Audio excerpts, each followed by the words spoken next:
Welcome to the June 14th, 2022 regular meeting of the City of Troy Planning Commission. Copies of the agenda for tonight's meeting are available at the entrance to the room. Agendas and minutes of the prior meetings are available on the city website. The meeting will be conducted in accordance with the agenda as presented or amended by the Planning Commission. State law establishes planning commissions. This planning commission is comprised of 9 residents appointed to serve our community. Members are appointed by the mayor and confirmed by city council. Other individuals participating in the meeting include representatives of the city's planning department, city attorney's office, and the city's planning consultant, Carlisle Wortman Associates. If you wish to address the Planning Commission tonight, please come forward at the time the agenda is appropriate and come to the lectern when recognized and clearly print your name and address on the sign-in sheet. Please begin your remarks by stating your name for the benefit of the commissioners. All remarks are to be addressed to the Planning Commission, not to anyone else in the room. If you have a cell phone or any other device that might disrupt the meeting, please either switch it to the silent mode or turn it off. At this time, I'll ask the Planning Commission Recording Secretary, Kathy Zarnecki, to conduct the roll call. Mr. Buechner? Here. Mr. Faison? Here. Mr. Hudson? Here. Mr. Krent? Here. Mr. Lambert? Here. Ms. Malala? Here. Ms. Parakis? Here. Mr. Rahman? Mr. Tagle? Quorum present, Mr. Chair. Thank you. Next on the agenda is approval of tonight's agenda. Is there a motion to approve the agenda as presented? I'll make the motion. Mr. Krent makes the motion. Is there a second? I second. Mr. Faison seconds it. Ready for the roll call? Mr. Faison? Yes. Mr. Hudson? Yes. Mr. Krent? Yes. Mr. Lambert? Yes. Ms. Malala? Yes. Ms. Parakis? Yes. Mr. Buechner? Yes. Motion carries. Okay, next on the agenda is approval of the minutes from the May 24th meeting. Is there a motion to approve those minutes? Ms. Parakis makes a motion. Is there a second? Mr. Buechner seconds the motion to approve the minutes. We're ready. Any discussion on that motion to approve the minutes? Corrections? We're ready for the roll call then. Mr. Hudson? Yes. Mr. Krent? Yes. Mr. Lambert? Yes. Ms. Malala? Abstain. Ms. Parakis? Yes. Mr. Buechner? Yes. Mr. Faison? Yes. Motion carries. Thank you. Next on the agenda is public comment for items that are not on the agenda tonight. Is there anyone that would like to speak on an item that is not on the agenda? Seeing none, then we will go on to preliminary site plan review. This is file number JPLN 2022-0017, the proposed Abbey Estates site condominium, 4-unit lots on the north side of Wattles, west of Rochester, Section 15, currently zoned R1C, one family residential district. Mr. Carlisle, I assume you'll be making the presentation. And assuming, unlike last night's city council meeting, the electronics are working properly. Yeah, thank you. Good evening. Tonight before you is a proposed site condominium, single-family site condominium. It's located on Wattles on Wattles Road, north side of Wattles Road, just west of Cypress Drive. The site in question is 2 parcels and totals approximately 1.6 acres in area. The site currently is improved with 1 house and accessory building, and it is zoned R1C. Just for a little background, the site is surrounded by all 4 sides with R1C zoning with single-family homes. So the use is compatible and the zoning is compatible with the surrounding area. Site plan is in front of you. The site in total is outlined in that red box. The 4 individual proposed lots, again, are single-family detached lots, so they will look like they will be single-family homes. There are 4 of them. They line up on the west side of an internal private road that is accessed off of Wattles. If you'll note, there is a proposed detention facility that's located along the eastern property line that backs up to the rear yards of those lots that front on Cypress Drive. One of the questions that's come up that you may hear tonight from some of the neighbors is an issue about stormwater management and stormwater maintenance. Right now, there is no stormwater maintenance on this site, so this will at least contain the existing stormwater that falls on this site, so it would not flow into adjacent properties. So it would be, in theory, or in actuality, would be an improvement on stormwater conditions for this particular site itself. In addition, they are proposing sidewalks that will be located on the frontage of each of the new proposed lots, and that will connect to the sidewalk on Wattles. With regards to natural resources, the tree survey identified 57 trees on site. Of those 57, 5 were protected. They are landmark trees. They are preserving 3 of those 5 landmark trees. The 3 that they're protecting are located on the front end of the site, closer to Wattles. I will note that there are a few other trees, and I'll talk about this in a second, that were also identified as landmark trees. They are off-site. They are in the right-of-way, but they are preserving those, and we'll have a discussion about that in a second. With regards to lot size, they do comply with all the R1C applicable zoning requirements. We do note that they are applying what's called average lot size. We have not seen this as much frequently because we are seeing much more cluster subdivisions, but previously before that we saw a number of this use of this average lot size. Basically what it states is that an individual lot in a proposed subdivision and or site condominium project such as this can have up to a 10% reduction in the required width and area, provided that in totality, all the lots meet the average requirements for the zoning width and area of the individual zoning district. So you'll note in the lot behind you, in the graphic behind you, they are using the lot width average to apply for lot 1, 2, 3, and I'm sorry, it's reversed here in this graphic, but lot 1 is lot 4 in this. And so lot 1 is the corner lot, which is much larger. And so they're applying the lot average to that to apply to the other 3 lots. So lot 1, 2, and 3 above you in the graphic are 10% less than the requirement, but in total, all 4 lots total, the average, it equals to the minimum zoning requirements of the R1C. As I noted, prior to the cluster ordinance, many or most of the subdivisions did use lot averaging. Application very similar to this. The corner lots were much larger in terms of area and width. They were smaller interior lots, but and when you total them all out, those 4 lots averaged the requirement of the zoning district. One of the other questions that came up is kind of the issue of what we call small, lack of a better term, infill neighborhoods. You know, this lot is larger lot for its R1C. It's surrounded by conventional subdivisions of R1C with a little smaller lots. There's numerous examples of small, what I call infill neighborhoods in the city. Just a few of them examples. One on Adams here on the left, one on Wattles here on the right. These are the result of larger lots that are not subdivided, that are larger, significantly larger than the zoning district, getting subdivided into lots that comply with the underlying zoning requirement. So it's taking much larger lots, dividing them into smaller lots that still comply with zoning ordinance requirements of the underlying zoning district. Here are 2 more examples. Again, one on Adams, one on Wattles. So these are not uncommon. Probably going to see more of them when there is less land, open land to develop, where you're going to take larger lots that are larger than what the underlying zoning requires and can be split into lots that comply with the zoning but are more lots. Landscape plan is in front of you. The applicant is required to plant 16 trees along Wattles. Those 16 trees equate to 40 caliber inches. It's 2.5 inches per tree. There are 2 existing landmark trees in the right-of-way that the applicant would like to propose to maintain. Those trees in total equal 40 inches. They note that in order to plant the 40 inches or 16 trees along Wattles, they would have to take down those 2 trees and plant them with much smaller trees. So they're asking relief from the Planning Commission to allow those 2 trees to count towards their requirement on Wattles Road with regards to landscape planting. Again, a question for the Planning Commission to consider as this moves forward. The applicant has provided 5 renderings proposed for this development. These are 2. These are 2 others. And this is the last one. Again, same style, 2-story, more colonial style. We do ask that they do provide materials and indicate the roof heights. Those were not indicated on the plans that we were provided. So in summary, the Planning Commission should discuss allowing 2 trees in the right-of-way to count towards the street tree requirements. And if the Planning Commission does approve the preliminary site plan, we do note the following conditions should be confirmed. 1 is roof height. 2 is provide materials.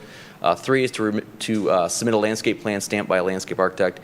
And 4 is if those 2 trees in the right-of-way are allowed to count towards street tree, a note that if those 2 trees die during construction, phase of development, or closely after, subsequently after, the applicant is required to replace those street trees with the required replacements as dictated by the ordinance. Thank you. Thank you, Mr. Carlisle. Any questions from Commission? Yes, Mr. Krent. If you could bring back the slide that showed the plan view of the trees. The tree survey, Mr. Kraft? Yes, the one that was just up, that one. Yep. Oh, this one failed again. Anyone watching the council meeting last night when I was presenting, this kept failing on me. And once in a while, that bulb decides to Yeah. work, yes. So that said, I saw the one large tree on the east, but I couldn't figure out where the other large tree was. There was quite a few trees there, but none of them looked like. These are the 3 trees that count towards. Doesn't show up on that screen. Old school. These are the 3 trees that count towards. Okay, that's, all right. The other ones are located interior of the site and were removed. Again, the 2 trees are the landmark on the right of way. They were preserved these 2. Right, those, okay, yeah. I actually saw a nicer one to the east, maybe it was on the other property, but.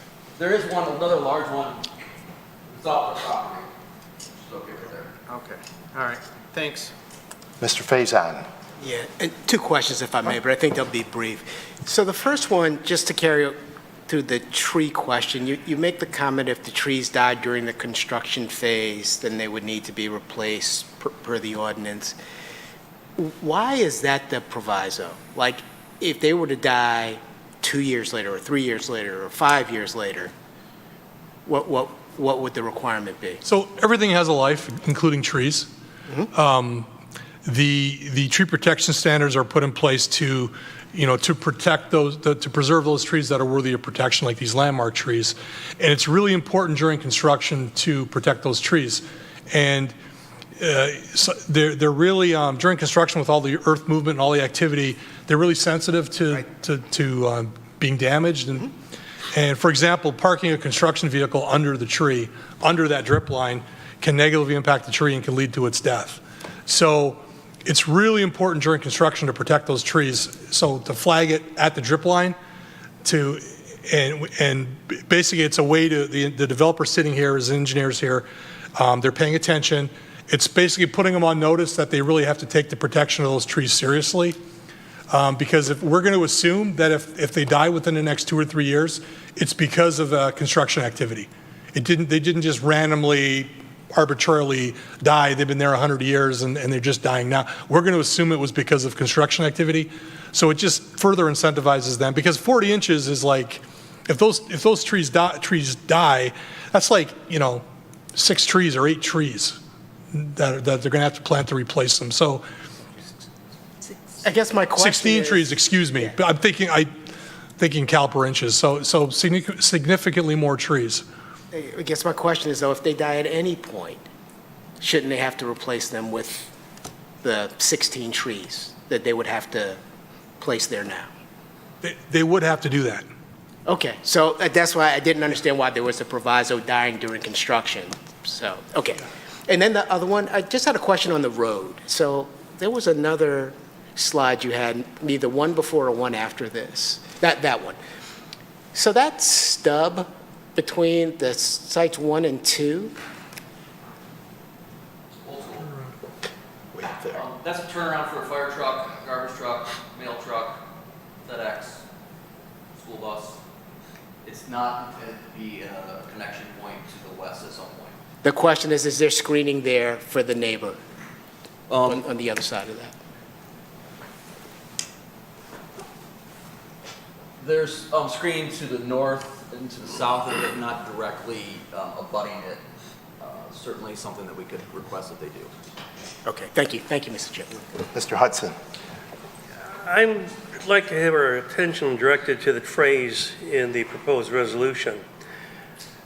If the landmark trees in the right-of-way die during the construction phase.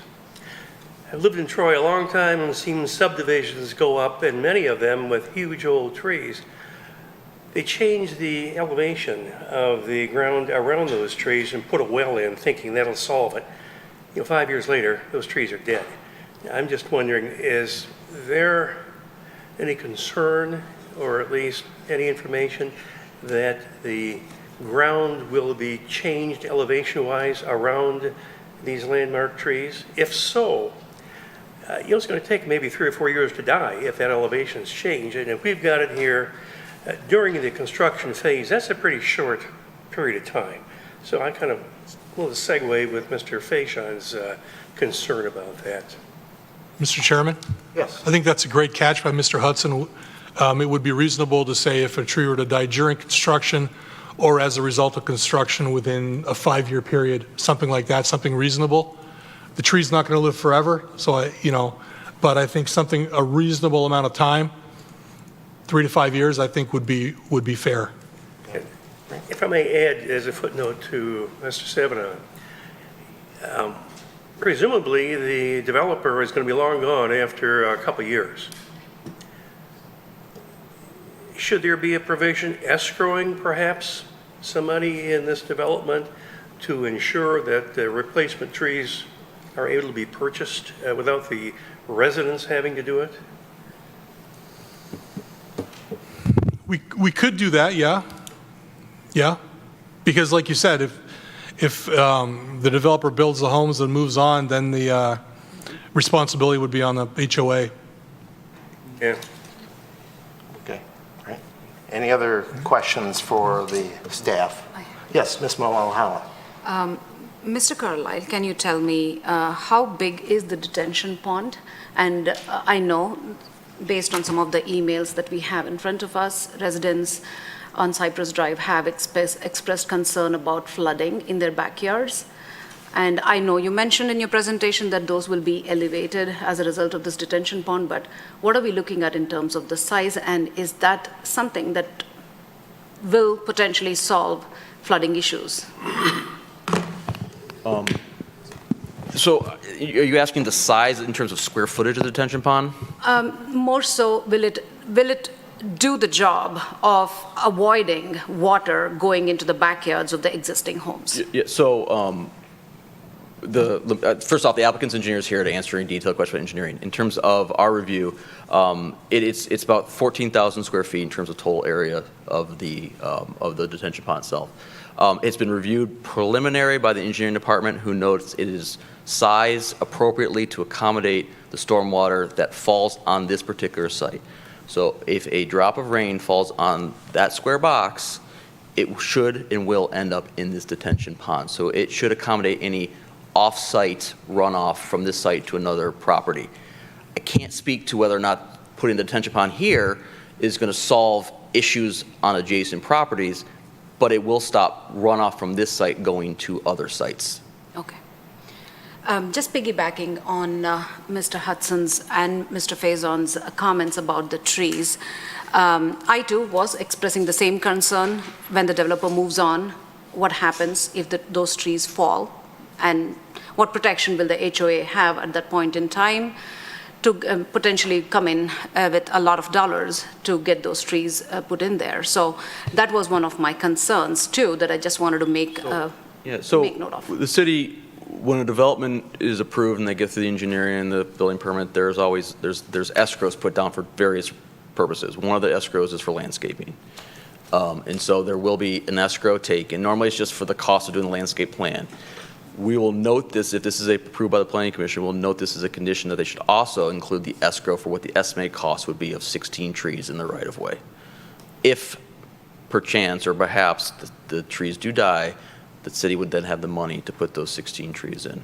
Yeah, that would be one. And of course, a fence around that turnaround area that we have, so that the properties on the east side of Lot 4 will have some kind of a barrier between the two. Is that something that we can also add on to? There's a existing and proposed chain link fence that would go along the property line there along the west side. The whole entire stretch? Yes. Okay. I did see the chain fence, but I wasn't sure whether it went all the way through because I didn't walk the area. But okay, good to know. Thank you. Yep. Any other questions? Yes, Ms. Parakis. Yeah, I have a question about the detention pond as well. Are these, you see some around town and they have fences around them, and they're dry unless they're not, I mean, they're not like water features per se. Yeah. So is that this kind? This is planned to be dry. So it will have a fence around it, chain link? No. For, excuse me, for residential detention basins like this, we have a requirement that the slope cannot exceed 1/6, so that it's safe in the event that a child goes into it during a rain event. So this is a dry detention basin. Nathan Robinson is their civil engineer. He can speak way more eloquently on this than I can. But it's basically, as you indicated, it holds water temporarily. It slows it down, it cools it down, cleans it, et cetera, before being discharged. It's metered into the stormwater detention system. So it's a way of handling stormwater in a responsible manner. Okay, and could I have one more question? The other question is, are they using the averaging in order to meet the setbacks against, not against, but the house on Wattles, is there a certain setback they're trying to achieve, and that is why they need the averaging? Yeah, it's, again, like Ben indicated, this was, I think it's fair to say most, if not all, subdivisions inside condos, since I've started here, use the lot averaging. But in this case, there's a 50-foot setback requirement for a major road, and that's why this lot is wider than the other lots. So, to piggyback, yes. So the short answer is yes and no. So the short answer is there's a 50-foot setback from the frontage of Wattles, from the right-of-way of Wattles to the building setback. The applicant could, in essence, make that a much smaller building envelope and not do lot averaging. But since the lot averaging is a tool in the toolbox of zoning ordinance to do that, they're making lot 4, which is larger, to accommodate that additional setback requirement to have the house building envelope the same size as 1, 2, and 3. Building envelope meaning footprint of the house? Footprint of the house. Footprint of the house is different than the building envelope. Building envelope is just the area which you can build the house itself. The footprint is actually where the house is placed within the building envelope. So they may maximize the building envelope. They may not maximize the building envelope. It depends on what gets submitted to the building department as part of the building permit review. Okay, thank you. Does that make sense? Yes, it does, thank you. And this is consistent with other subdivisions that were, like I said, using lot averaging, where the corner lots are by definition are wider because they've got 2 front yards. So they need to be wider, so that's how the subdivisions were laid out, with larger corner lots and then narrower interior lots. Okay. Mr. Beekner. I drove by it this morning and I saw the slides. Hard to tell from driving by the history of it. Has this been a vacant lot forever?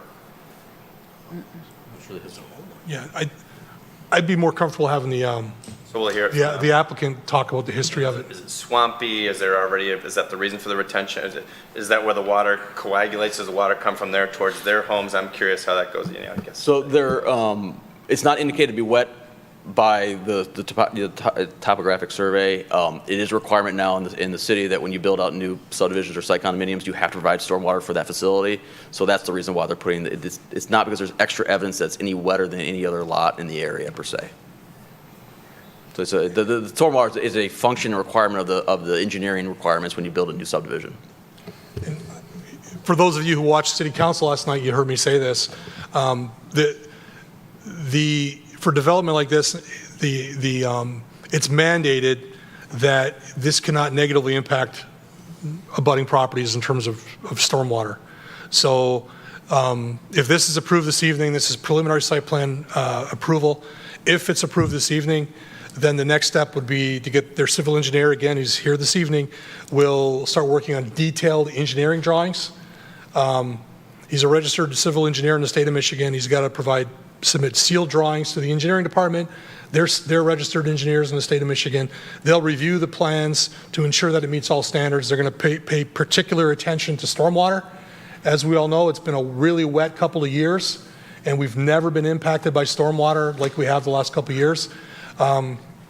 Which is funny in terms of timing. Oakland County's requirements for stormwater detention have increased significantly, and the standard is now higher than it was when most of the houses were built in Troy. So this is actually going to be constructed to a significantly higher standard than other detention basins that are in the city today. So I totally understand the concerns of the neighbors because we hear a lot about flooding, but this will be designed so that they're not negatively impacted by this development. Thank you. Any other questions for either members of staff? Or I just have one quick question, and I'm sure one of my colleagues will ask this when the applicant comes up, but the one concern I have is that detention pond, I'm sure it will work well as far as maintaining the stormwater on the site, but its location so close to the adjoining homes on Cypress, is that something that during the engineering phase will be looked at to make sure that it doesn't negatively impact the property as far as, you know, whether the water would somehow seep into that adjoining area? It would. It cannot negatively impact the property, and it can't encroach, and it cannot impact the property in any way. So that's going to be looked at during engineering, yes. Okay, thank you. Any other questions for staff? Seeing none, we'll bring up the applicant to give us some more information on the project and answer some of the questions. If you come up and introduce yourself. It could be more than one person. All of you could come up if you want to. So. Good afternoon. Nathan Robinson with Horizon Engineering. I'm the civil engineer for the project representing the landowners. So I'll touch on some of the questions or concerns that were brought up, and then obviously if you have any more questions. But going through the planning department's review, the roof height on the structure. So the architectural elevations do not show the true height measurement. They show the measurement to the roof peak. If you scale it to the eave, it's about 20 feet. So if you average, the roof height is to the midpoint of the roof. If you average between the eave and the peak, it comes out to about 26.5 feet. So we're well within the zoning ordinance requirements. It is noted on the site plan as well, under the building construction summary, that in general for this type of home, the roof height ranges in between, I think I've got on there, between 24 and 27 feet, not to exceed 30 feet. But regardless, through the building permit process for the individual homes, that will be something the building department reviews, and certainly the homes will meet that requirement, so it shouldn't be a problem. The materials for the buildings, those are actually noted on the architectural elevations. Might be a little difficult to read, but it's called out as brick, stone, there's some horizontal siding, and some asphalt shingles, of course. And then there's another type of shingle type siding that's called out. On the architectural elevations, the black and white drawings, the colored renderings do not call out materials, but they're just there to kind of give you the pretty picture, let's say. The landscape plan stamped by the landscape architect. So my office prepared the landscape plan, obviously, as part of the set of plans. We have actually never had a landscape architect prepared a landscape plan for the city of Troy for these type of developments. And actually in the ordinance under Article 13 landscape requirements, it says the zoning administrator has the option to waive that requirement or actually any of the requirements under that section. So we would like to waive that requirement of having a landscape architect stamping the plan. And our reason, not only because we've done it this way in the past, but this is a pretty straightforward, simple application. We have some street trees, some screening trees. It's not a full-blown, landscape plan with all kinds of shrubs and plantings and other landscape materials going on. I think this application is pretty simple enough. So there was a lot of questions about trees, and I have some questions as well. So the landmark trees. There's been discussion about specifically the two trees that fall within the Waddles right-of-way and what happens if they die. But according to my calculations, based on the numbers that planning staff has provided, and our numbers are a little bit different because on my plans, I've taken into some consideration the trees that are not considered landmark trees in the calculations, but just focusing in on the landmark trees, we currently have a credit of 126 inches. We are, through the tree replacement credits that are required, we're only required to replace 50 inches. So the difference is 76 credits extra that we have. And this is not counting those two trees in Waddle. So ignoring those two trees, just the landmark trees that are on site, we have 76 inches of credits available. If you do the math with the caliper inches, that's 30 extra trees that we've essentially provided. So according to my calculations, if in the future, those 2 trees and wattles were to die, we wouldn't need to replace them because we have over the amount of credits provided. So I would look to, Go ahead, Mr. Yeah, I mean, I understand Mr. Robinson's justification, I guess, for lack of a better term, and many ordinances are written that way. Ours is not written that way. You don't get extra credit for saving them. You simply just don't have to pay into or mitigate for that. So essentially, whether you're 1 inch above the replacement requirement or you're 1,000 inches, you don't get credit for that. So our ordinance doesn't recognize that going towards landscaping. okay. If that makes sense. Okay, yeah, that makes So you're required, under our ordinance, you're required to provide the landscaping under the landscape ordinance on its own, as well as whatever tree replacement requirement based on the trees removed on its own. Since they're saving trees, they have a bonus, but that bonus can't be applied to future landscaping. So. That makes sense. In this case, I was referring to the street trees along Waddle, so understanding that explanation, and thank you for clarifying, the applicant's not opposed to setting aside funds in an escrow for the additional trees, so that's not a problem. So going on to some of the commissioners' questions. The turnaround, so there currently is no screening provided. At the end of the turnaround, there's a fence, but it's chain link, so it doesn't really count. There's an half-inch shy of 3-foot space between the end of the turnaround and the fence. We believe it's enough space to plant some narrow, upright evergreens. Thought about doing a fence, but to have a short fence in that little span just would look awkward.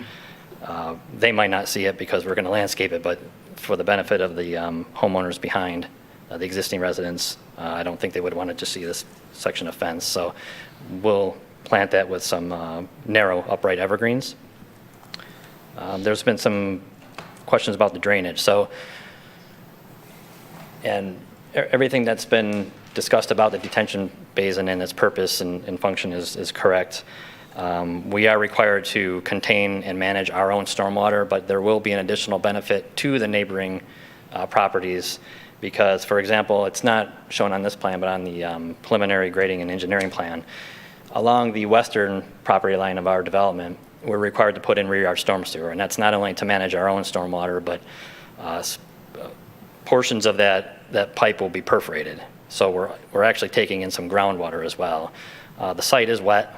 It was noted that there are some wet areas, some wetlands that are non-regulated, but I've been on site in weather like this, and it's wet.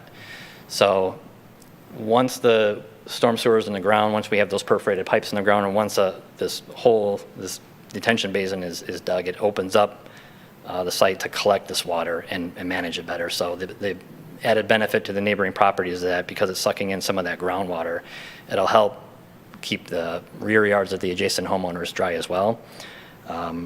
We are also required to meet or be below the existing ground around the property lines in terms of our grade, so that any water that was collecting on our site as a result of runoff from the adjacent properties, that relationship's going to be maintained. We're not going to block that drainage. That drainage will be allowed to cross the property line and collect onto our site, and then ultimately through the detention basin into the storm drainage outlet.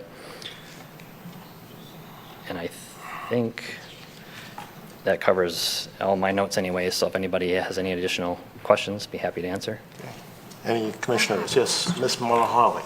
Thank you. So I understand you correctly. You said the building height is going to be 26 and a half as opposed to 33? Correct. So the building height by definition is measured to the midpoint of the roof. Mm-hmm. The 33-foot measurement is to the peak, the highest point of the structure. So the couple dimensions that are missing is the dimension from the eave, or would be like the bottom of the roof of the upper story, second story. That measurement, and then the average between that and the peak, which would be the midpoint.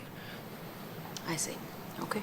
But we're required by ordinance to be 30 feet or 30 less. feet, yes. So that will be something that's also reviewed by the building department. So it may fluctuate depending on the different, for the most part, it's the same house footprint, but there are some options that affect the roof lines. So there could be a little bit of variation, and there's going to be a little bit of variation in grade requirements, so that could fluctuate a foot or two, but, so each building on its individual permit will be reviewed for its building height. And that includes all 5 elevations, correct? That you're Whichever- talking about 26.5 feet? For sure, yes. Plus, give or take, another 2 more feet. Sure. Exactly. Thank you. Mr. Biegner. I have 2 questions about elevations, and I know we've talked about it a little bit, but I just want to make sure I get it. So your parcel, is everything sloping towards the detention basin on your parcel there? When it's developed,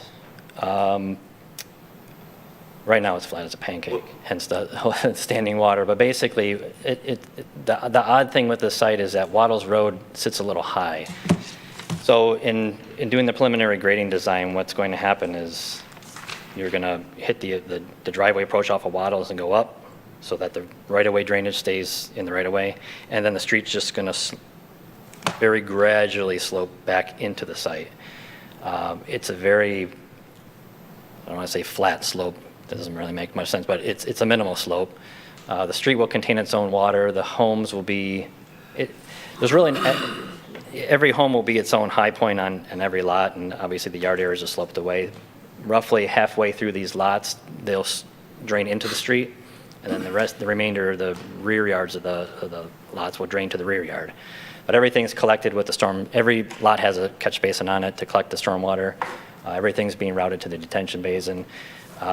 Overall, the grade of the detention area, that whole common strip is flat, obviously aside from where it's dug out for the detention basin. But the detention basin, the side slopes are as steep as we can get without having to fence it. We could have gone steeper to gain more volume, but nobody wants a fence.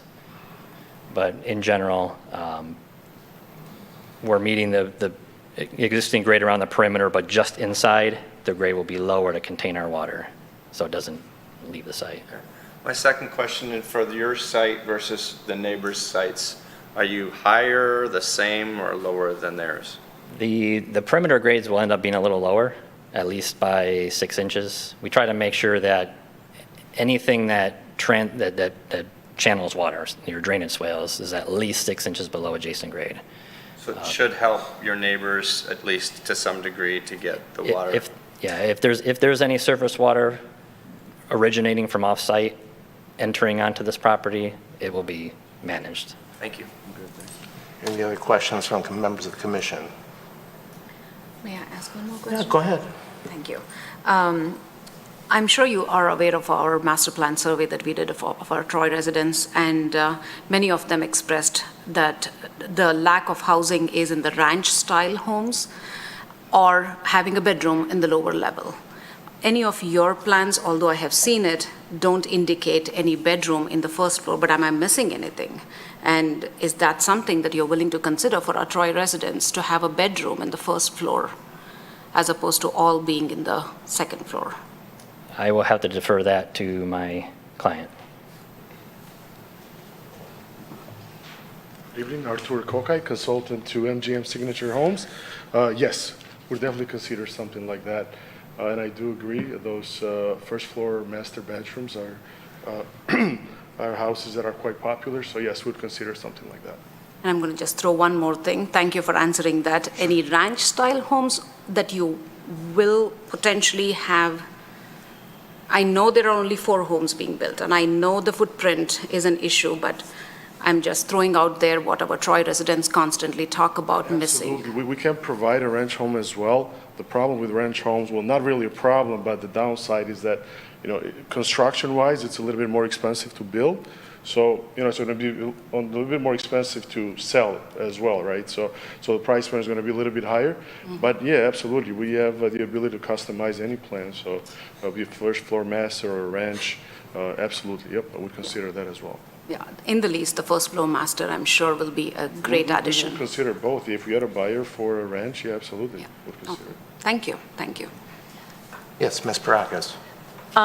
Could you, this is questions for you back to the drain. Can you give me an idea of what it will look like? Is it going to be concrete? I mean, I feel like I don't know if they're new, there's like a new design, but like some of the ones that I drive by with the fence around there, it's like basically concrete and it's not very attractive. What is this going to look like? Grass. It's just a ditch. No, I would use a prettier word than, yeah, we refer to them as, holes in the ground. Swale is a nice word. Nicer word than ditch. It's going to be grass. So there are no hard features. One of the nice things about the way this is laid out is the fire department turnaround also is a nice spot for detention pond maintenance access. The land area that the detention basin sits on will end up being deeded to the city of Troy. That's just a standard thing. And the fire department turnaround goes along with it. So any detention basin needs to have a paved access, and that's the paved access. So there's no additional pavement associated with the detention basin. It's all lawn. There is a landscape retaining wall along the easterly side of it, and that's there just because we're limited in how much width we have to grade, and to avoid a fence and other unsightly features. We're trying to be a little bit creative with the grade. It's not going to be railroad ties or, anything that's maintenance heavy. It's going to be something rigid, something, decorative. But it's basically lawn. And the nice thing about this, and obviously this is subject to review once we get into the engineering phase, but I anticipate this pond to be drier than most ponds. And it's a function of how the storm system is routed through the pond and the hydraulic associated with it. But one of the problems that I keep hearing, once the site has finished construction and we're getting into the final phase of submitting the as-built and verifying that things were built accordingly, is keeping the ponds dry when they're supposed to be dry. Obviously there's wet ponds, but when the ponds are supposed to be dry, we get phone calls from the engineering department or the maintenance department saying that we've got a problem over here, we can't keep this dry, can you get the developer over here? And there's been different things done to try to keep the ponds dry by putting in under drains, try to soak up the water. And I don't see that happening in this case the way it's designed. Actually, the stormwater is designed to back up into this pond. In other words, under low flows, it's going to bypass the pond, still get restricted at the outlet as any detention basin would, but it's going to back up into the storm system before it backs up into this pond under smaller rainstorms. Obviously, under the heavier rainstorms, the water will back up into the pond, but because of we've got adequate slope on the bottom of the pond, there should never be any standing water in there. And so that also eliminates any nuisance vegetation growing, wetlands, plants growing in there when it shouldn't be. Can I ask a follow-up? Sure. I mean, admittedly, I'm not that familiar with the detention ponds and what's attractive about them and what's not, but what about, I know sometimes neighborhoods decide to turn it into a water feature. Is that reserved for cases where there's just that much more water that they can't stay dry, so they make it a water feature? Or is that an option for this to make it more beautiful? Definitely not an option here because of the limited land space, but generally it's a function of, I think, two main things. Number one, you have to have enough space, because in order to have a permanent body of water, it needs to be deep enough, and the deeper you go on the body of water, you need more horizontal space or area to make up that side slopes and have that, because you don't want standing water unless you introduce a fountain or something in there to help circulate.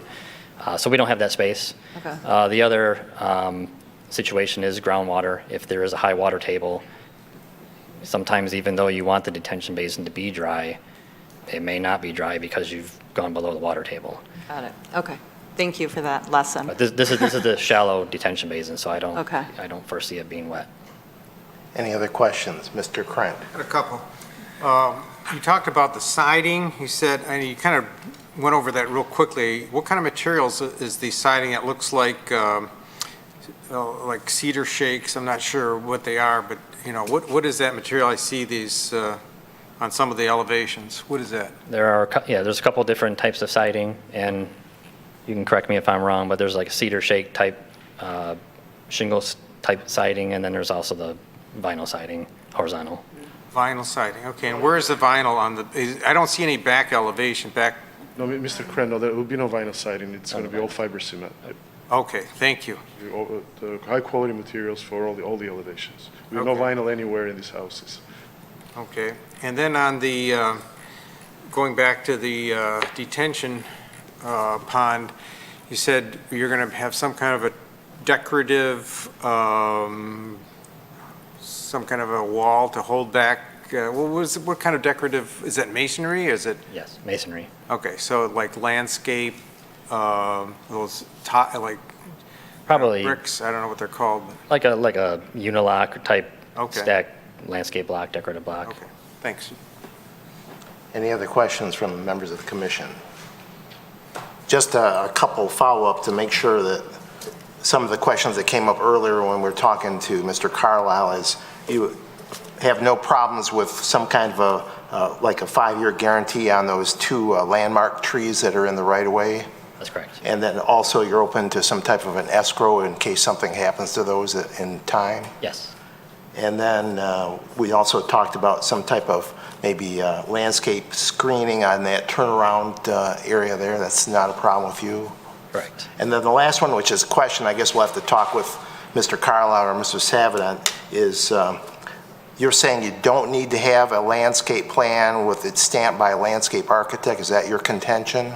Yeah, that we would like to waive the requirement based on the article in the ordinance, Article 13, that allows the zoning administrator to waive any of the requirements. Specifically, we're asking to waive that requirement, and based on the fact that we've never had to do that before. But if our staff says we need to do that, then you're going If to it's a comply. must, So then we won't let that break the deal. Mr. Savadon wants to express himself on this. I've got the planning department has a bit of a history with Horizon Engineering, Mr. Robinson. He's a very capable, reputable civil engineer. He knows what he's doing regarding plants, although he's not a landscape architect. This is a relatively simple design. All the plants that were proposed are consistent with, the zoning ordinance. If the planning commission feels strongly about requiring the stamp, no problem. But I've got confidence that he can put together the landscape plan that's going to comply and it's going to be healthy and thrive, et cetera, et cetera. Okay. All right. Thank you. One other. Oh, go ahead, Mr. Krent. One last thought. That turnaround for the larger vehicles, how close does the end of that concrete to the end of the property line? It's about a half-inch short of 3 feet. Okay. So All right, good, thank you. So I just heard the half-inch, I'm thinking, That's awful close, yes. Yeah. okay, thank you. All right. Well, you can have your seat now, and we don't have a public hearing, but we do want to hear from the, yes. Sign in? Oh, yeah, did you sign in on a sheet there? Okay, great, thank you. So if anyone, member of the public, would like to talk to the commission and give your viewpoint, we'll take your opportunity to come up and sign in, and now's your opportunity, if anyone wants to speak. Anyone? Okay. You've been nominated? Okay. Yes, of course. You were volunteered. And be sure to sign in there too, Yep, so. I have to do this, unfortunately. Okay, no problem.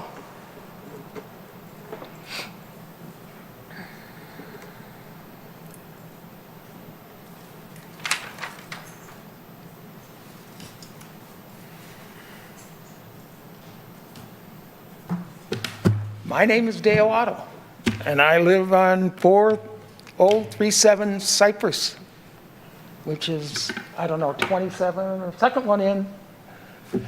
And I've lived there 5 years, and we knew this was coming. Everybody here knew that people wanted to build when they have these empty lots. The question is, who's going to get hurt? We know who's going to make money, and how do we justify what they do and how they do it? And that's what we're here tonight on, is because we had very little notice of this meeting one day, so we more or less were listening intently to what's going on here, and we have questions. And I'm just going to ask you the questions that I brought, and then these people want to bring the questions they brought. My questions were, and I hate to do this again, we were under the exceptional thought that 2 years ago, I was talking to the owners of this lot, and they bought this house to do exactly what they're doing now. But they said they couldn't do it because there was only 2 houses allowed. And they didn't want to do that. So in the meantime, they must have got a variance from somebody to allow them to do 4 homes versus 2. And everybody here wants to know what happened. Why is that possible? So that's question number 1 for us. We all knew that we want them to build something there as opposed to what's going on. We just don't want the problems that come with it if they don't do a decent job. So water retention is the number 1 thing. And I would urge each and every one of you, walk that property tomorrow and see what has not been cut ever. The back of that property has never been cut in the last 4 or 5 years, because it can't. It's too wet. They cut down the middle of it sometimes so they can actually walk back and get back to those things. But at any time, that place is packed with water. Now, we call it Lake Waddles this year. And if you think the retention pond that they're building is going to hold the water that was there all summer long, the lake was there all summer. And with 50 geese, you name any animal in the world, they were all in there. And it didn't go anywhere. And it's always wet. And if you ask every one of these neighbors, they'll tell you. Some of them have problems with water coming in now. Some of them have problems with just all the mosquitoes and all the bugs in all this water. It never ends. I can get you the person who's been cutting that lot for 20 years for the previous owners. He could half the time not cut the back half because it was too wet. So that water is there all the time, and it's practically unusable back there all the time. So now my question is, if you're going to mess around with 50% more space that's gathering the water that was going into the rest of it, and you're going to not allow it to go down into the earth there, then that pond is going to get bigger, the sides are going to get bigger, that water's got to go somewhere. And that little retention pond isn't even a third of that. And you can ask some of these gentlemen, because I think some of them own part of it, that pond is bigger than that retention pool. So that water is going to have to go, all this extra water out of 4 of these things is going to go somewhere else. Now you can ask yourself why it's all built like this. Well, the other side, because all these people are on the back side and the east side. The back of this side has a ditch already built. Has plenty of trees and all this kind of stuff, has 10, 15 feet where nobody, the $1 million house on the other side, you can't even see it going through there. And there's about 10, 15 feet of that stuff. Plus it has that already built, that 5 feet under dip that he's building on the other side is already there. So why, and they aren't cutting down 1 tree on that side. I don't know why. And I just have these questions. I'm only going to ask questions. I want you to go out and see for yourself. You cannot make this decision based on somebody who walks and says, yeah, this will work. That's not, we can't, this summer, they tried to empty out that back barn there. Their car got stuck, and another car got stuck, and then they had to some big thing, making, the tracks are still there from this thing, this other truck that comes, to pull the other 2 trucks out, because they couldn't. There's never been any trail or anything to either one of the barns in the back because they couldn't use anything. They built something in those back things, carried pipe after pipe after pipe to these back units They weren't able to drive a truck back there. So the only question I have, I want to know what protection, when this all fails, the people who are going to live there at that time are going to have. These guys will be gone. They'll have made their money and gone. That problem with that much water, and then you're going to add more water, is not going to go away.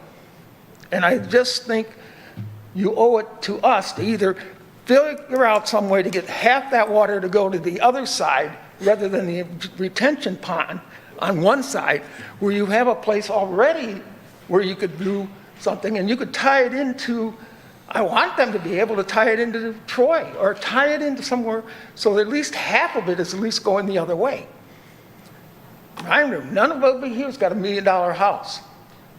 So I asked myself, well, why didn't they get one single tree turned down? They got a whole forest. We got all ours taken down. I'm going to let the other people talk about trees because they have beautiful trees they're very worried about. They spent 20 years building, and if this beautiful tree was here, then you build your tree over here, and then you build your tree over here so that you would keep this big tree and it would be part of your scenery. Do I believe that? I'm concerned about one thing, that these trees are really special, some of them. You want to cut them all down? I don't know. It seems weird to me, especially to build a retention pond that's not going to do one single thing for all the water that's going to be coming. Now the next thing, and believe me, I still want them to build something, but I could give them a better idea than what this is. And I don't know nothing about it. The last question I have is, if they tear all this stuff down and get it done that they're talking about doing, and I don't know how they're going to take those trees down, because it's going to take, these trees are 100 feet tall. One of them's got tree trunks bigger than 90% of the tree trunks in the world, 3 of them on one tree. I don't know how they're going to get them down, because any truck that goes in there that's bigger than, that's going to use to cut it, you're going to need a crane.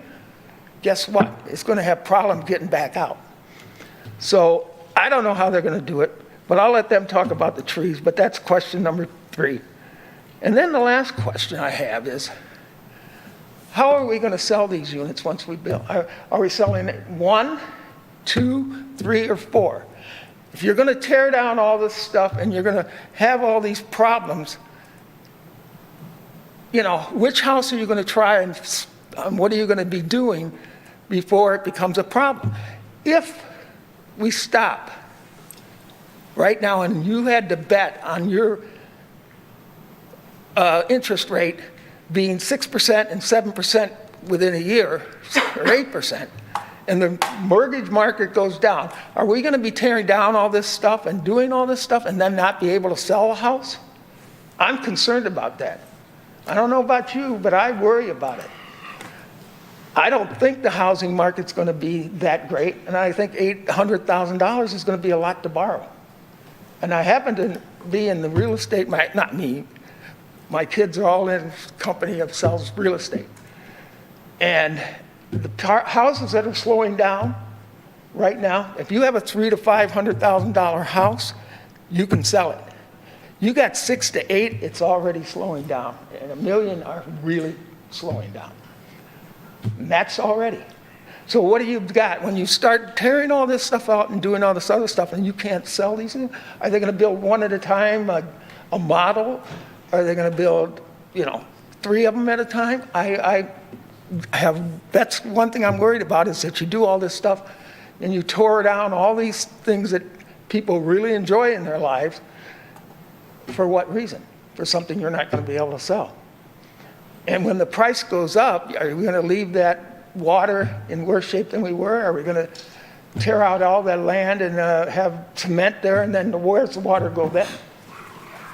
So those are just my reasons. Like I said, I'm not here to stop the project. I want the project to go. I want to get rid of what's running in there now, and we both know, me and him know what was running in there before. I want it to be done, but I think this plan needs some work, and we need to be cautious, allow people to keep what they want, that's been there 20 years, 30 years, 50 years, some of them, rather than force them to tear it all down before you have a decent plan. And there is no doubt to me, in my mind, if you could walk over there today or tomorrow and go walk through that park and you tell me that we're not going to have a water problem, I'll take your word for it and I'll sign on for them. Okay? Thank you. Have a nice night. And we will answer your questions after we hear from all the members of the public that wish to speak tonight. So come on up.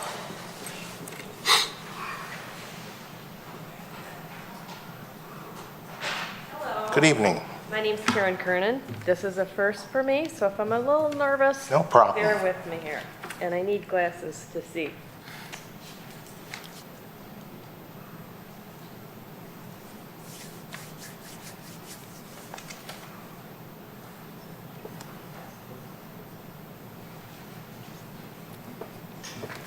Okay.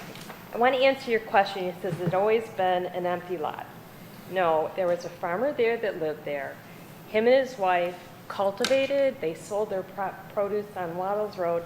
It was before me, but I've been there over 30 years now. And, excuse me, when he died, we were pretty good friends, or we knew Tom, his son, quite well. Tom came to our house, knocked on the door and said, "Do you want to buy the property? I have to sell it. I don't want to sell it to builders. I'd rather sell it to you." Well, obviously, it was not appropriate. So as Dale alluded to, we knew something was going to come, and that's okay. But my husband Ken would be here with me today, but he's traveling out of work, and that's my little girl over there. Well, she's 18 now, she's not. Okay. And we never thought that there would be a total of 4 homes, but if that's what the city agrees to and approves the builders, that's the way we got to deal with it.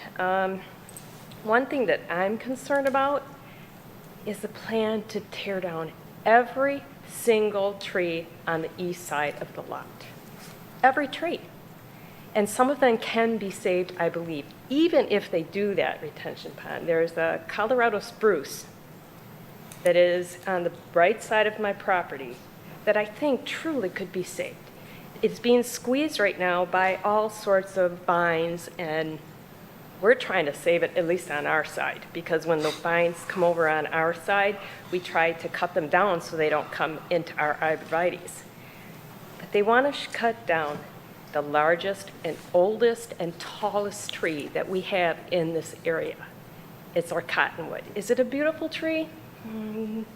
Maybe not, but it is huge and it's beautiful. And I want to say, I think some of it falls the base on our property, which means I think we have a say. Is that correct? The surveyor, you guys might have to come back out. I have pictures, and I welcome, like Dale said, please come out and look. If the tree needs to come down, my husband and I are very, very concerned. We've lived there, like I said, almost 30 years. We have thousands of dollars and hours of our landscaping that butt right up to that tree. And it's 60-some inches wide. And all the branches are on our property. So what is going to ensure that our property won't get damaged? I mean, are they going to be held accountable, put in escrow to say, okay, we've got to make sure their property is not damaged? Are they going to have to come on our property to take that tree down? I don't know. We need those answers, though. But please come and look at this property. Every one of those trees are planned to take down. If you want to bring up that schematic again, do you want to see where every tree on the east side is being cut? And they want to replace some trees for 5 feet? 5 feet evergreens? That's shorter than me. Really? So let me see if I covered everything. I'm concerned, though, about, the fence. Is the plan to take down that chain link fence? I'm thinking yes. It surrounds the entire property, I believe, at least from the cypress perspective. And it's not in the greatest shape. It's been there for years. So is the plan to put another fence up to replace that? Or is it just going to be open into the detention pond and the other property? So that's the question I have. I'd like to have a fence put up possibly if the builders don't put one up. I want it on record, and we'll get the permit. My husband and I will put one up ourselves on our property. Work hours. What is the plan for work hours for them? How long is this project going to take? 2 years, 3 years? Is it Monday through Friday, like 8 to 5 or 7:30 to 4:30? I'm hoping no weekends, no early mornings, no late nights. I mean, even when one house is done and somebody's living in it, I don't think the ones next to it that are the future neighbors are going to want them building early or late at night either. And when is the plan to start? That hasn't been asked yet. Do we know? If this is proved, when are they going to start breaking ground? Do we know? We'll answer your questions when you're all done. Oh, okay, sir. I think, but hopefully you guys will come and look at the property, truly. I don't know if that tree can be saved, but it has to come down. I need guarantee that our property will be maintained exactly like it is, or maybe even better. Okay? Thank you. Any questions for me? No? Somebody else like to speak to the commission on this plan?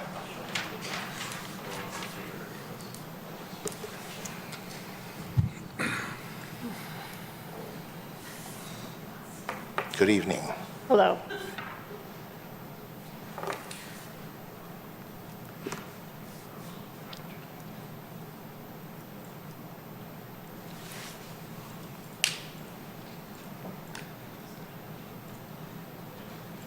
Hi.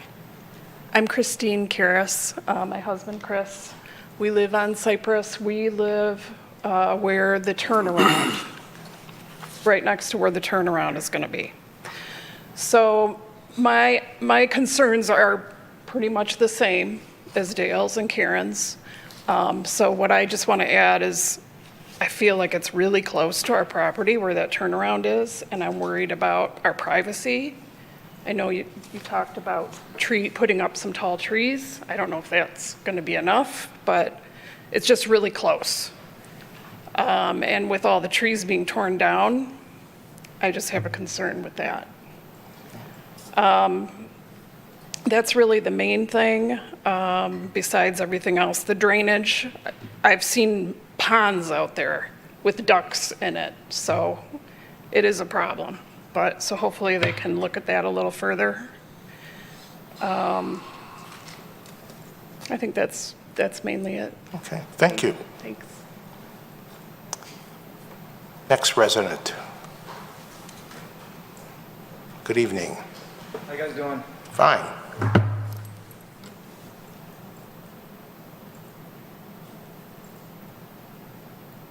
My name is Bill Yarmouth. I live on 4209 Cypress, which is the house directly that street runs into. I'll get to that. I've been there 13 years. Like everyone else, the trees is a big deal to me and my wife and my kids. That's one of the reasons we bought the house, for the shade. The trees are gorgeous. I hate the leaves, but that's what you deal with, right? But obviously, none of those trees are on my property. I do have a question on easements. I know my property has an easement in the backyard. I think it's 8 feet, I think. I'm assuming it goes 8 feet on both sides. A lot of those trees are in that easement, and I think all of them on my backyard are getting cut down. So I don't know what the city ordinance is or with the easements, and I don't know if you can't build on easement or do anything on easement, why is the tree getting cut down on the easement? I'm not sure how that works, but that's a concern for me. Just to back what everyone else is saying about the property, I have a very good look at it because I'm right in the middle. It is a pond most of the year. It's filled with water. I mean, it's ridiculous. The retention pond's a great idea. I hope it works if it does go through, but as we've seen up on my kid's school at Leonard Elementary, the new retention pond they put in there, they made it bigger. It is now over flooding onto the sidewalk. So Retention ponds are great when they work, if they work. I keep hearing talk about the landmark trees. I think it's 3 of them. I don't know how, does anyone know how many trees they have? They're cutting down. It's got to be like 50 or 60 some trees. So I don't know why those three trees are special, and we're cutting down 70 other trees. I'm not worried about them. That's a concern. Another thing about trees, the houses are going to be built on the left side of the property, right? And I don't think any of the trees on the left side of the property are being cut down, which to me, that's the backyard of the houses. Why wouldn't trees be cut down in the backside of a house to make the backyard bigger? I don't know why those are not being touched. I know there's $1 million house on that side, so maybe something's in the works to, keep that guy's privacy. My house is only $400,000, so maybe that's the difference there. I don't know. Back to the road. That road that comes into the sub is directly pointing into my living room and bedroom. So my question is there going to be a privacy fence put up to block some kind of headlights, or the traffic that comes through is going to be pointing right into my bedroom? If not, then I will probably have to put up a privacy fence, and that's anywhere $8,000 to $10,000 coming out of my pocket, and then probably some kind of trees or some kind of tree wall, because I'm sure the privacy fence isn't going to be tall enough. So I don't even know how much trees cost to put in, so that's another cost I'm looking at. Like Mr. Otto said, I'm not opposed to developing this land. It's been empty, and there's been some shady stuff going on there for years. So having 2 houses or 3 houses, I wouldn't be opposed to. But we're trying to bend laws or not worry about laws to fit 4 houses on this area when we could put 2 or 3. I mean, I know the reason why. Everyone wants their money. Everyone likes money. That's great. I know the city loves getting all their stuff from it. But we could easily do 3 houses, make the yards bigger, put another retention pond in the backside of the property so we don't have to worry about it flooding our yards, or just do, like they said, just put 2. I mean, I know people love to have a house with a big backyard. I know I would. So that's an option. So I think that's it for me. Okay, thank you. Those are some of my concerns. I know it's sad to see, our community, we have these beautiful lands, these beautiful green spaces, and they're just being taken away from us. I got deer, I got tons of animals in my backyard. It's beautiful. And it doesn't seem like it's matter. I know what the bottom line comes down to, but it's a shame. Thanks. Thank you for your comments. Anyone else would like to speak to the commission?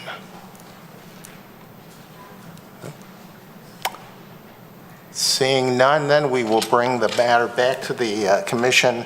I know I can answer a couple of the questions, but I'm going to rely on Mr. Carlisle and Mr. Savinet to answer some of the others.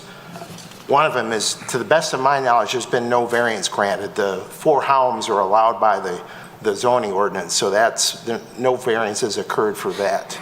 The other is the work hours. The question is governed by the city's noise ordinances, I would believe. So those will be restricted as far as the hours that they can be in there working on the property. I can chime in on that. Okay. It's Monday through Saturday, 7 a.m. to 8 p.m., I believe. Okay. This is, Yeah. can't take comments, please. This is back to the commission now, so. All right, here's the other thing and I know I walked the property, and I know some of the other members of the commission walked the property, so we've had a chance to take a look at it. But we'll throw it back to Mr. Carlisle and Mr. Savinet to answer some of the other questions. It's been raised several times about water protection and how water on the site might incur or aggravate water on adjoining properties. And as you said earlier, we are required to maintain that any water that's created on the site stays on the site. Is that correct? That's correct. And the civil engineer, Nathan Robinson, I think, added to my comments. I mean, I'm not a civil engineer, but it sounds like So water flows downhill, obviously, and there's a depression there. There's an indication in the packet. There is a small unregulated wetland. It's 0.14 acres. It's very small. So there's a depression. When it rains, the water's got nowhere to go. And it rains again because we've got a lot of rain in the spring and the last couple of years. So that puddle becomes a small lake, if you will, or a small pond with geese and ducks, et cetera, because the water's got nowhere to go. As Mr. Robinson indicated, this is going to be graded. The water's going to sheet flow into catch basins. Those catch basins are going to go into pipes. The pipe's going to go into the detention basin. It's going to take that water and it's going to shoot that water into the stormwater system and get it out of there. So instead of sitting there and getting bigger and bigger because it's got nowhere to go, it's going to go into the catch basin and it's going to leave the site. Okay. All right. Were there any of the other questions that you maybe wrote down? I wrote down a whole bunch of them. So yeah, I've got a couple. Okay. A narrative. One of the, I think that was the first speaker indicated that the neighbors were told that there was the ability to do two homes, and why are there 4 homes? I was not privy to that conversation, but what I'm guessing happened was, if you look at the way the property is, it's 2 lots and the way it was split, there could be 2 homes built on that simply by submitting building permits. Yeah, they could just demo any buildings that are on the site and build new homes. That's simply by hiring a builder and going through the building permit process. The property, as it's laid out, can fit 4 homes. If you look at these lot sizes and you look at the top of this drawing, you see the lots to the north. They're about the same size as these lots. So this is going to be constructed potentially at the same density as the surrounding properties. It's no bigger, no smaller. It's going to be very comparable. So I didn't check this, but if I did, I'm pretty confident that the lot averaging technique that's used for this property was applied on these abutting properties. I think that just, again, it was standard procedure. The concern about vehicles that are going towards the last gentleman who spoke's home, valid point. I would have the same concern. There's a landscape plan that's on the screen. You'll notice there are plants there to shield headlights to the north. So that's the intent of those plants. And again, the applicants agreed to provide arborvitaes for the turnaround area that goes to the right or goes to the east. There was a comment about a 6-foot wide easement on the property to the north. That is true. We have basically an engineering policy to put it. That's a utility easement for rear yard drains. So again, as Mr. Robinson indicated, there's going to be a similar rear yard drains here to grab that water so it doesn't flood on abutting properties. There'll be a similar type easement on this property. This property has never been developed as a subdivision or site condo, so that it doesn't have that easement, but when it is developed, it'll have similar easements, okay? Is there anything else, Mr. Chairman? What about, there was a question about a tree that might be torn down, which maybe the roots are going on to one of the existing homes' properties or the covering? Yeah, the information that we have at our disposal is the tree inventory that was provided by the applicant, which is based off a certified boundary survey that was prepared by a professional surveyor. That drawing indicates that cottonwood, it's tree number 222, that cottonwood is on this subject property. And I understand the affection for a large cottonwood. Anyone who saw the meeting last night, I'm not a big fan of cottonwoods. I had a couple in my neighborhood, but you know, they're big, they get really big, and they do provide value.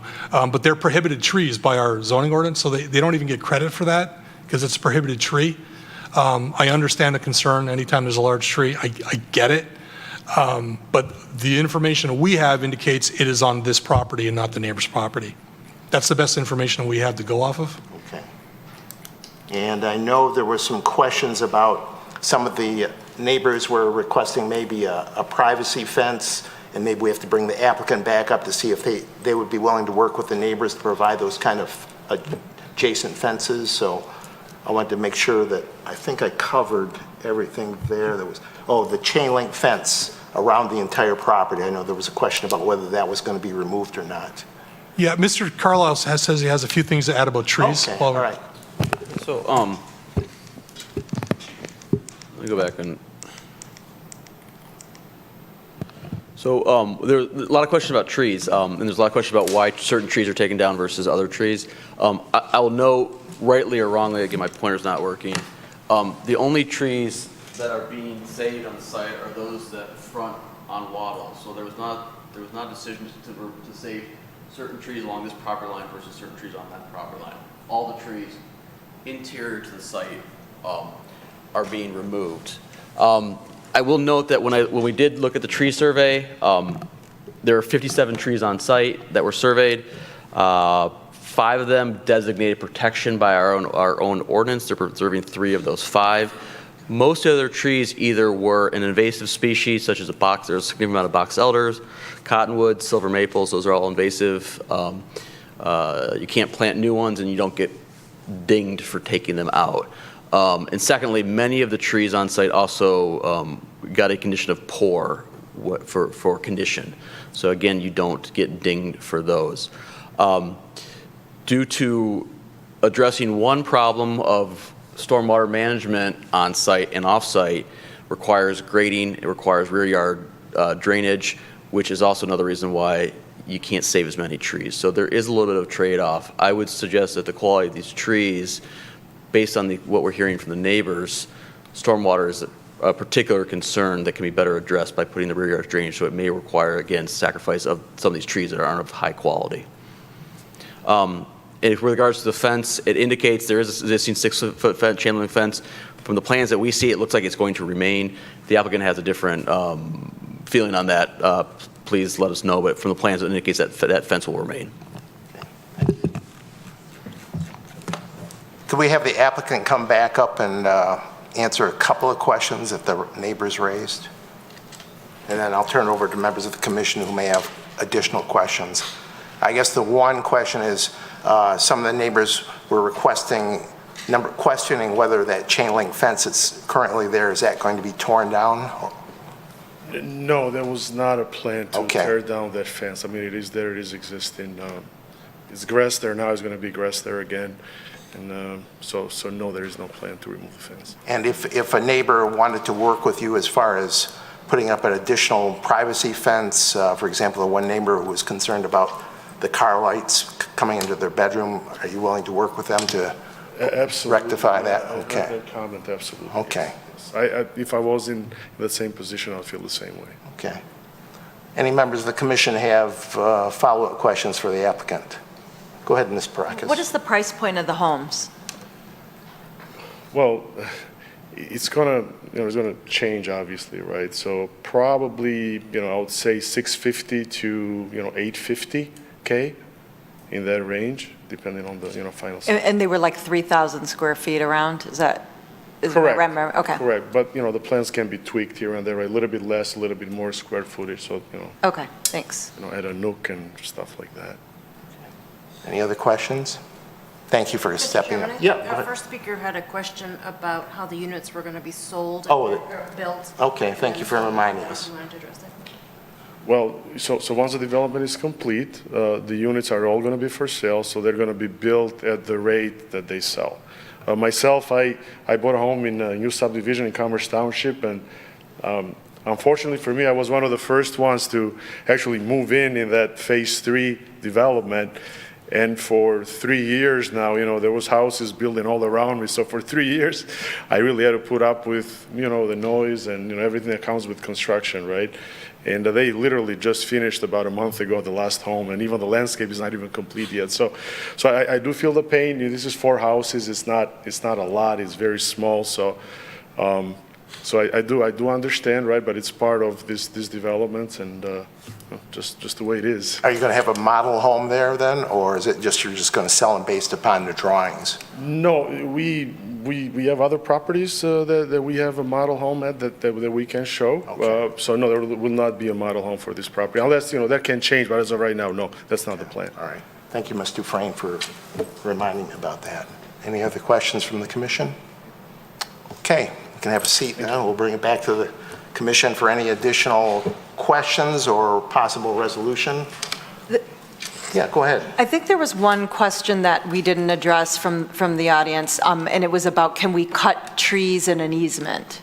Did we answer that? I wasn't clear when you talked about the easement. I think the question came from the last gentleman with regards to the easement. The easement is entirely on his property. There's no trees that are being removed from anyone else's property but the applicant's itself. There are no easements on this site, so there's no trees within an easement to cut down.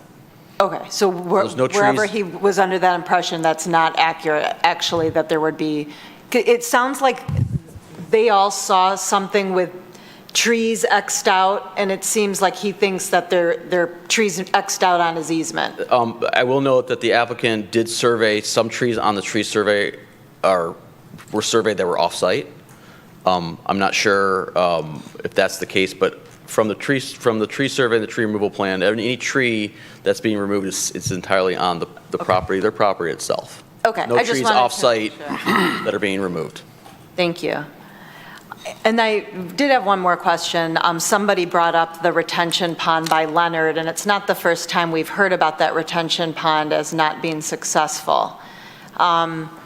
So I have concerns because these are things that, you know, the engineering department looks at, and so I just want to make sure that the engineering that's being done here, that we're confident that the residents made some comments that the pond might not be big enough.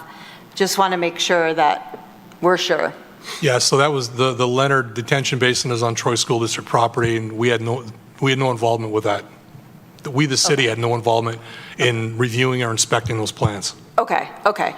So we have an engineering department, this gentleman's an engineer, and they have to go through, and I even think that there's a higher standard that we talked about that they're going to be held to, which I'm assuming is taking into account the greater amounts of rain that we've been getting.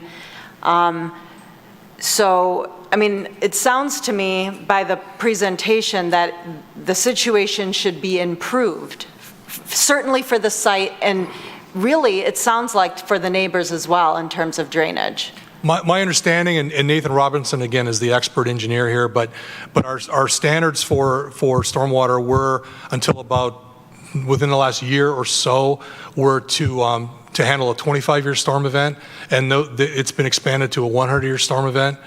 So the standards have increased. So, Mr. Robinson, did I misspeak there?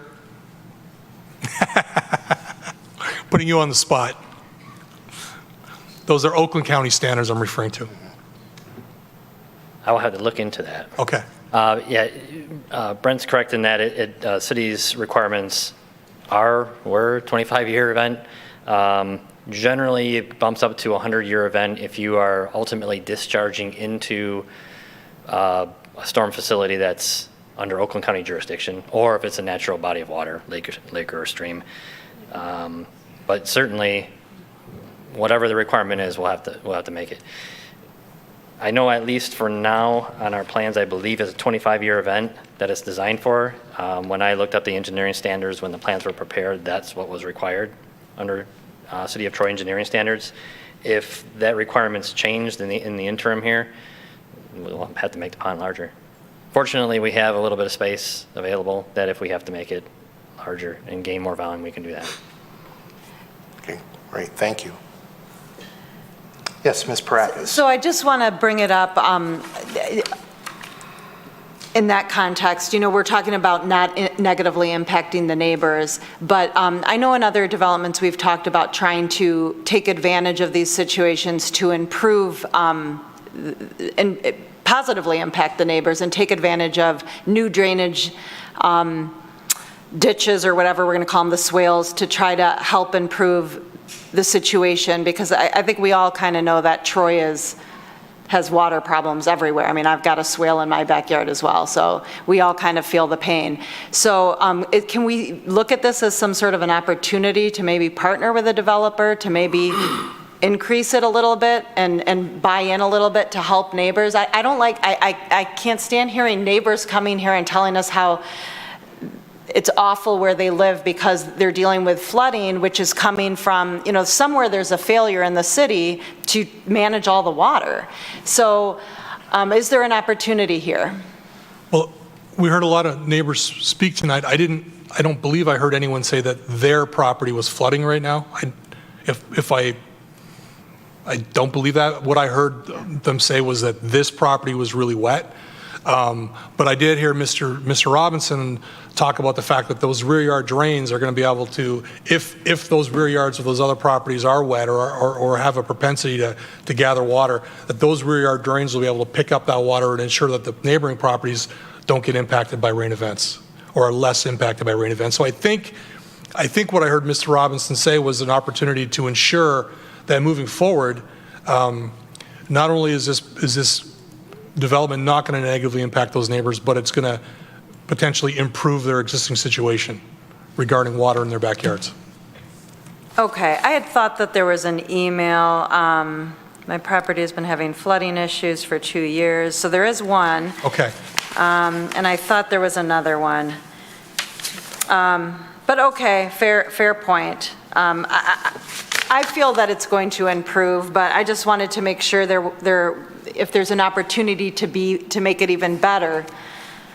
So I can't speak for the city engineer, but it's been a rough few years for the engineering department because of flooding, we had significant rain event, and this is within the last year and a half, a significant rain event, like a 100-year storm. And then before that water even went into the ground, we had another 100-year storm.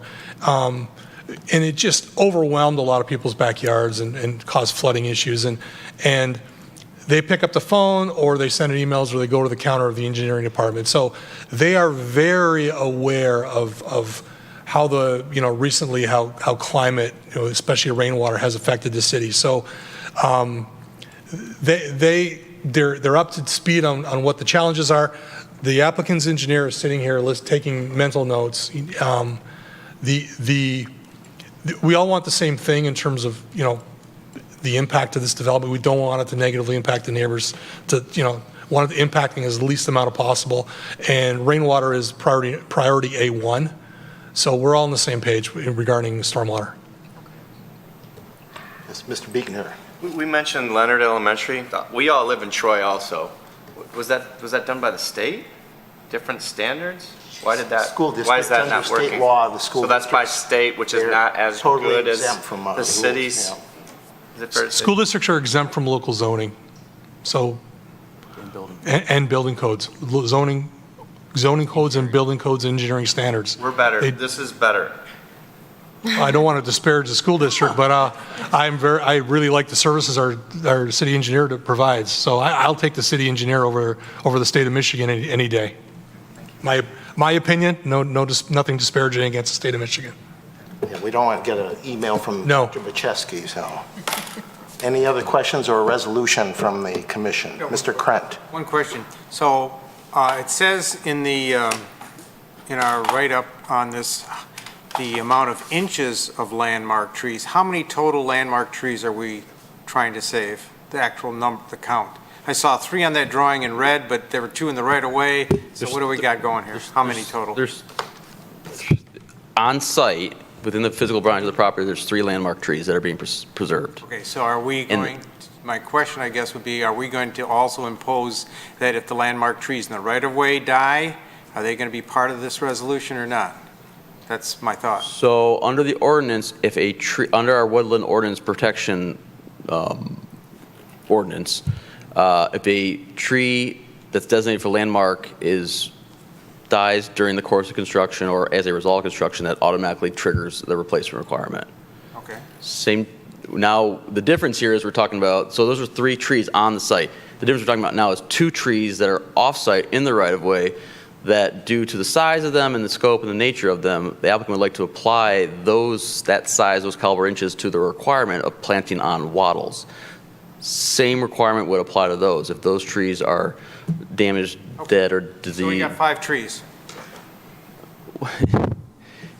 I mean, yeah, I mean, in practicality, but we're applying 2 different provisions of the ordinance to apply to those 5 trees. Okay. So I just want to be very clear that 3 trees on site, 2 trees off site. Got it. Okay. Okay. Any other questions or a resolution from a member of the commission? If there's no other questions, I could put together a resolution. Okay, go ahead. No. No. wait. I'm sorry, no. Resolved that preliminary site condominium approval pursuant to Article 8 and Section 10.02 of the zoning ordinance as requested for Abbey Estates site condominium, 4 lots, north side of Waddles, west of Rochester, Section 15 currently zoned R1C, one family residential district, be granted to the following items. All 5 landmark trees must be protected during construction, and if any of those trees die within 5 years of the end of construction, then the developer is responsible for replacing those trees with equivalent, what is it? Escrow? Yeah, I'm getting to that part. With the equivalent diameter trees, how we use it, describe it, and to ensure that the developer does replace those trees, an escrow account will be established with the City of Troy so that those replacement trees can be paid for in the future. Is that okay, Ms. Dufresne? Or do you want to word it legally? Ms. Zarnecki has to be able to, it's fine. I mean, as long as Ms. Zarnecki got all of it. I did, yes. Anyone wish to? Oh, yes, and we have to have screening from the vehicle turnaround to the adjoining abutting neighbors, such that no headlights will go on the property of the abutting neighbors in both directions, both to the north and to the east. Okay. Anyone want to add anything, Ms. And I'm just Barakis? noting that we've removed the requirement for a plan stamped by the landscape architect, just making sure we all notice that and are fine with it. Okay, is there a second to the motion then? Mr. Faison seconds it. Any discussion? Just one thing is based upon the comments by the petitioner, I think that they're very willing to work with the neighbors to address issues about adjoining trees, about fencing, privacy fencing, and also to address concerns about not having work vehicles there at a time which would be an infringement upon your lifestyle. So with that, I guess we are ready, and unless there's any other discussion on the motion? Seeing none, I guess we're ready for the roll call. Mr. Krent? Yes. Mr. Lambert? Yes. Ms. Malala-Holly? Yes. Ms. Barakis? Yes. Mr. Biegner? Yes. Mr. Faison? Yes. Mr. Hudson? Yes. Motion carries. Okay. Next on the agenda are public comments for items on the agenda. So this gentleman wanted to mention something earlier. Since we had closed public comments, if you wanted to address us now with a particular question, you're welcome to. Okay. So anyone from the public, yeah, come on up. You can. We need you to come to the podium though, so. No, just, we want to make sure it's recorded, so. Ma'am, you need to. Okay, come to the podium, ask the question, then we'll have the applicant respond to your answer, so. I'm sorry. That's okay. When is the building going to start? Okay, all right. We'll let him come up and answer your question. The reason we're having you do this is because we're recording the meeting, so we have to make sure it's heard. Yes, so the development, depending when the engineering drawings are complete and we receive the approvals, should take about 3 to 4 months. So it'll take us into the fall. So I would say end of fall, beginning of the winter, we should be able to start construction. Okay, thank you. Thank you. Any other public comments for items on the agenda? Seeing none then, we will move on to Planning Commission comment. Anyone wish to, I'll start here with, I'll pick on Mr. Hudson and then we'll go this way. Any comments, Mr. No Hudson? comments. Okay. Mr. Faison? Nothing for me. Mr. Krent? Nope. Ms. Barakis? I just wanted to mention that both of the cluster items were on City Council's agenda last night, and they had a 4-hour meeting and discussed them, and they approved both, in case anyone didn't stay up till 11:30 to see it. Thank you. Ms. Malala-Howa. Nothing from my side. Mr. Beekner. Which cluster events? One was the, what's it, Golden Gate on... Golden Villas, Golden Villas on Square Lake. just west of DeQuinder on the south side. The one with the collar, Yep. and then the one on Eckford. Eckford was the big one. Yeah. They deliberated about as hard as we did. So, That was approved. Yes. yeah. Mr. Beekner, anything else? comment. Okay. Ms. Dufresne? Thank you. Mr. Savidant? Welcome back, Ms. Mahala-Holly. Yes. I hope you had a nice trip. I did, thank you. Mr. Carlisle? I just had a couple of quick things. One is that I noticed that there was a question last night on the Eckford development. Somebody said that there was the green sign said that it's a preservation proposal. Those signs have been changed, haven't they, Mr. Savidant, to say it's a housing preservation development? Yeah, I heard that too. I have to clarify what it says. Okay, all right. Because I know that came up at one of the meetings and the others, I've noticed that, and I don't know in the past if like the development we talked about tonight, if they used to put the green signs up there that says proposed development. I didn't see one on this property, and I don't know whether vandals are removing the signs or if staff has just not had a chance to get out and do that, so. So we typically do put the signs out for applications that involve public hearings. Okay, This was not a public hearing. okay. So, and we chatted, the chair and the vice chair meet with us at 6:30 before meetings, just to kind of game plan for the meeting. And I mentioned that it's in the works to hire a community engagement person to assist not only city council but other boards and commissions with our efforts to engage the community and one of the things being notify people for public meetings. So that person hasn't been hired yet. I'm still anxiously waiting for that to happen so we can maybe strategize and come up with a better way or a more innovative way to inform people more than just signs and other means. Thank you. Is it going to be under the purview of your department? or No, it would be the managers. Okay, with that then, we are adjourned.